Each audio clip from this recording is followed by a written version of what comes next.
What's up, everybody? It's your boy Mario Ramil in this tight-ass suit in Little Havana, asking people what are their thoughts on the COVID vaccine. So what are your thoughts about the vaccination? You know, this pandemic is getting worse and worse. I think it's good to be vaccinated. I'm vaccinated. I got vaccinated as soon as I could. Were you scared at all to get the vaccine? No. I'm thinking that it's just the pharmaceuticals are trying to get people to be able to take the vaccine just to make money off of it. I'm getting the vaccine, but I just kind of want to let it play it out. You don't have the vaccine. I don't. Let's wrap this up. Let's go. I've been affected by the COVID 3 different times. Okay, hold on. The vaccines are out. Are you for it? Are you against it? What are your thoughts? For it. We both been vaccinated. It's a personal choice. I've been vaccinated, and I think everybody should. You're doing it for your family, you know? What if your stepdad sucks? Well, you know. It's not a scam. This is a real disease. People that say things like YOLO, should we be wasting vaccines on them too? I don't think it's a waste. I think everybody deserves the opportunity to have it. And we're just guinea pigs. I think it's a big front. It's What's the language? While the U.S. government oscillated between Operation Warp Speed and Operation Rap Speed, the American public waited with N95 bated breath as scientists turned out not one, but 3 COVID vaccines. The vaccines were then promptly and efficiently rolled out throughout the country. We reached herd immunity within months, and by the spring of 2021, we were back to bar crawling and bear hugging and, okay, the last part's not true, but a girl can dream. According to the CDC, COVID vaccination rates are slowing down, but we're still nowhere near herd immunity. Vaccination sites have gone from not having enough supply to not having enough demand. In Florida, some so desperate to get vaccinated, they're dressing up like grannies, according to health officials. Today at Delaware's Dover Speedway, this slow crawl of cars is a race to vaccinate. This slower rate of vaccinations is once again more prevalent in communities of color, i.e. the ones hit hardest by the pandemic. We have a new study out that shows that 1 in 3 unvaccinated Hispanic adults say they want the vaccine as soon as possible. That really signals that there is an opportunity to boost vaccination rates and close those racial disparities in vaccination rates by addressing the information needs and access barriers that may be affecting Hispanic adults. Things like not having paid time off through your job. So going to get the vaccine and having to take a day off due to side effects means either putting your job at risk or going without a day's wages, which if you're in a low-income family can make the difference in terms of whether or not you're able to meet your bills. So it's no longer a question of eligibility, but there are still potential access barriers. There has been an uptick in the share of people vaccinated who are people of color, particularly Hispanic people, which suggests we might be starting to turn a corner to begin to address these disparities, but there's still a lot of work to be done to close those gaps. While experts initially blamed the drop in vaccinations on a lack of access to vaccines within these communities, now many believe vaccine hesitancy may have more to do with it. Vaccine hesitancy is as old as vaccines themselves. If you go back to the first vaccine invented by Edward Jenner in Europe, it elicited protection against not just cowpox, which is not harmful to humans, but also smallpox. And right away, people became concerned and uncomfortable about this new technology because they thought it was sinful to be mixing species. Over time, vaccine resistance has changed, but it has always reflected sort of the current anxieties of the time. My research started around 2015, and back then, pediatric vaccines were the thing that people were most worried about. So the concerns that Big Pharma is cutting corners on safety and maybe harming children as a result was a huge concern. I'm not willing to dismiss that as some kind of conspiracy thinking. I think there's lots of reasons to be concerned about industry influence on research. Thinking about vaccine hesitancy is, instead of being dismissive of the concerns people have, you need to listen to why the hesitancy arises. And it sometimes comes from a very reasonable place. And I'd say the kind of historic and contemporary poor experiences of healthcare is a place where you need to actually do the kind of repair work instead of trying to say, why don't you trust science? Misinformation is definitely a culprit behind the hesitancy and something we've become depressingly familiar with. Whether it's Russian bots spreading election lies on Facebook, QAnon conspiracists calling out satanic pedophile cabals, or that estranged relative sliding into your DMs about chemtrail theories. I will not go down that rabbit hole again, Jorge. In the middle of December, my mother, who runs an elder care facility, who's been in the healthcare industry now for about 20 years, when she told me that they were going to come in and actually vaccinate her elderly patients, her residents, her whole staff, she told me that she was hesitant to take the vaccine. She had been targeted through WhatsApp, misinformation saying that the COVID vaccine was technology never used on humans, and it was all in Spanish. At Volta Latino, we ended up setting up the Latino Anti-Disinformation Lab because what we're learning is that a lot of this anti-vaccine information that is targeting the Latino community is supposed to create a distrust in government. When it comes to combating vaccine rumors with facts, it can quickly feel like a game of fake news whack-a-mole, especially if you're one of the third of Americans who regularly gets their news from Facebook. And in an age when we're constantly being fed updates and alerts from multiple devices at any given moment, sifting through the BS might require a little more effort. There's like a fire hose of information that's coming at people, and it's really hard for people to sort out. The vaccines will not give you COVID-19. I'm going to say that again. They will not give you COVID-19. They don't have the virus itself in the vaccine. There's no microchip. No one's going to put a microchip in when you get the vaccine. It does not change your DNA. None of the vaccines that have been out there has that capability of doing that. It's one of the most effective tools that we have to protect ourselves, our families, and going back to normal. Within our community, the way misinformation and COVID vaccine skepticism has spread has to do with the larger campaign against vaccines. The anti-vaccine movement, which dates back to the 18th century, is rooted in a general distrust of governments, scientific institutions, and a rejection of mandatory vaccination, not necessarily the vaccines themselves. We are not an anti-vaccine organization. Our mission statement is protecting and advancing informed consent, medical privacy, and vaccine choice. We gathered and we rallied and we got into the Capitol and we joined forces with other like-minded families. Our organization has grown by leaps and bounds the last few months because so many individuals are concerned about being mandated to take this vaccine. Keep in mind, it is authorized under the emergency use authorization. There's a lot of people who are saying, you know what, we just want the science to just get a little bit farther down the road before we have to take this vaccine. Or they're saying, you know, if I take this vaccine and something does happen, if I'm injured, who is liable? And so they're weighing the risk and the benefits. They're looking at all the different choices they have, and they're saying, you know, hey, maybe I want to wait a while for this one.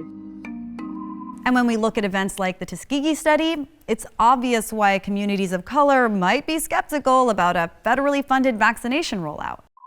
My name is Carmen Head Thornton, and I am with the Voices for Our Fathers Legacy Foundation. It is a 501c3 organization that was established in 2014 to honor and preserve the legacy of the Tuskegee syphilis study. My grandfather, Fred Tyson, was a subject of the United States syphilis study at Tuskegee. He and 625 other men were experimented on during the time of the study, which lasted for 40 years. Penicillin was found to be an effective treatment and cure for syphilis. Even after the penicillin was found to be an effective cure, the men were still not given the treatment. Some of the men, families suffered tremendously because of loss of life and because of loss of jobs because they were too sick to work. So there are some tremendous and long-standing effects of the syphilis study. We recognize that mistrust exists in the medical community and in healthcare, but we understand that research is important, that research works, when it's done ethically and justly. And so we are encouraging people to make the smartest decision about their health, not just by getting the vaccine, but to really get educated and learn about the different types of vaccines there are, to learn about why there's hesitation, and to make the best decision for themselves. Today, the anti-vaxxer movement is strongly associated with claims that vaccines lead to autism, based on a study that has long since been debunked.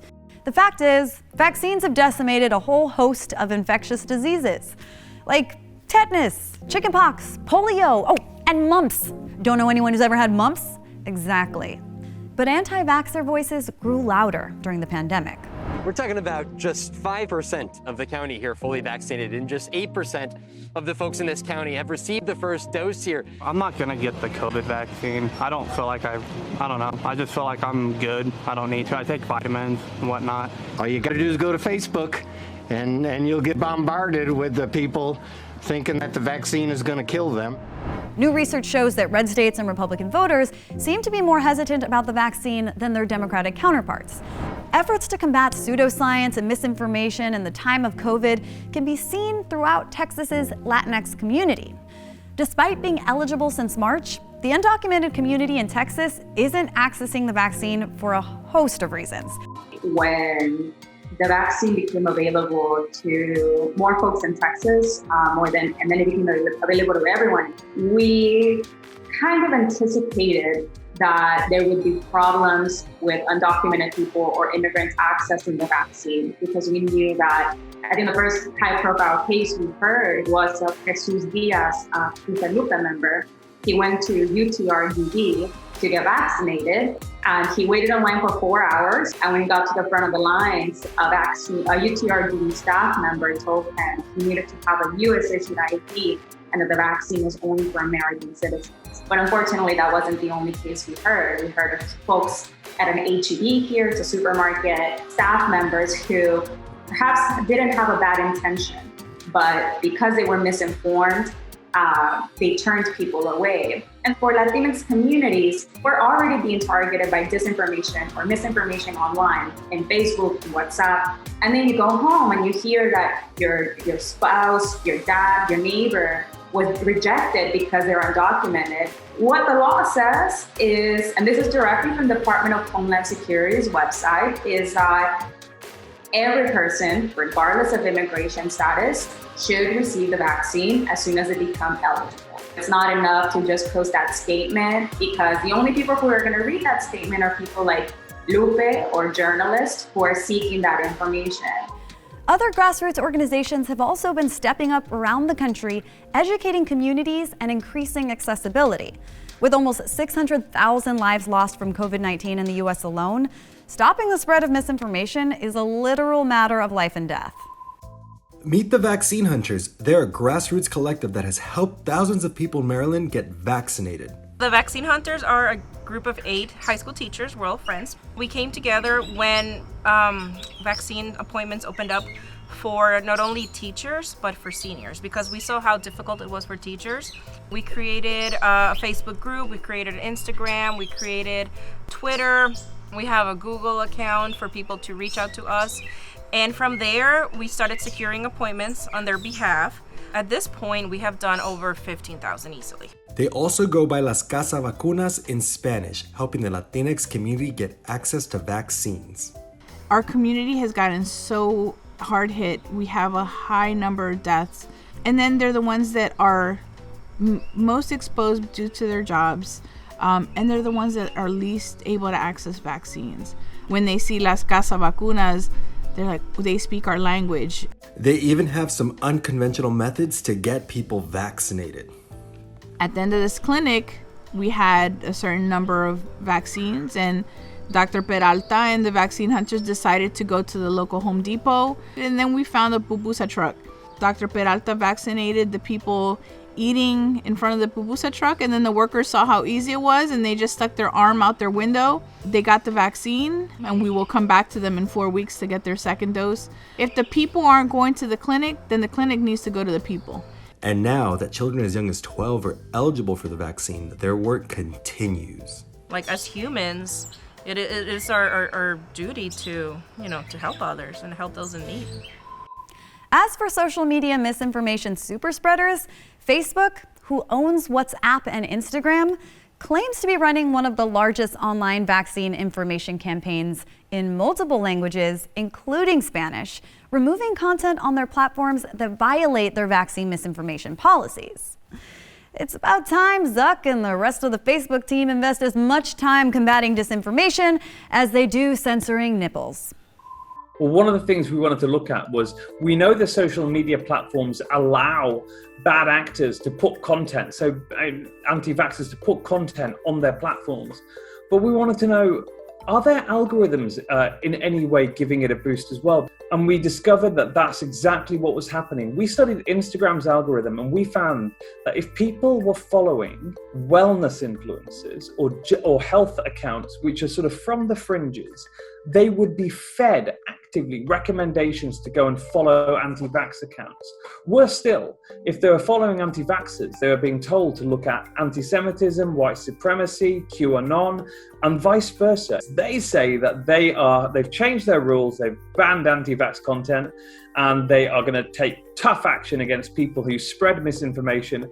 So we went to check, are they taking action against misinformation when they see it? So we reported secretly 1,000 bits of misinformation using their own platforms to the social media companies. We then went back and audited how many of those bits of misinformation had action taken against them. Fewer than 1 in 20. It's an appalling record of taking action. The second way of analysing it is looking at what they do to the biggest producers of misinformation. And yes, it is true that since the disinformation dozen came out, they have taken action against some of the key anti-vaxxers. We're really proud of that, but they haven't taken comprehensive action. While it might be a convenient narrative to assume anyone who hasn't gotten vaccinated is either completely against it or a victim of social media hysteria, the reality might be more mundane, like lacking up-to-date, credible information, or just not making the time. But a lack of certainty during the pandemic has left many vulnerable to misinformation, or to relying on sources that confirm our own biases or provide a sense of control during a highly chaotic time, which is both understandable and deeply troubling. I think information literacy is the single tool that we just can't get enough of. We've gone from just a few folks being in control of the information that we all receive, whether it's on television or radio, to everybody being able to put whatever thought they have into the web, and people automatically assume because someone didn't get a vaccine that they're an anti-vaxxer. I consider these groups of folks to be people who, yes, haven't really made a decision, right? But they are open to being swayed, right? And some of this is a little bit of a wait and see mentality. And a lot of that scientific and medical mistrust is for good reason, right? We look at very popular stories like Henrietta Lacks and the forced sterilization of women. Those things happened all the way into the 70s. I think one of the things that I hope people understand is the COVID vaccine was made possible because of years of ongoing research. I think some folks have some general concerns about what's actually in the vaccine versus what people are telling them. And I'm like, please know you won't get anything for free. No one's gonna add anything extra in there. I think one of the best things you can do for yourself is really ask, A, what's this source of information? Is it a source I can trust? Is it a source that I should trust? Can I verify it anywhere else? The thing about conspiracy theories or pseudoscience is that advocates don't need to convince people they're right. They just need to convince people that no one is.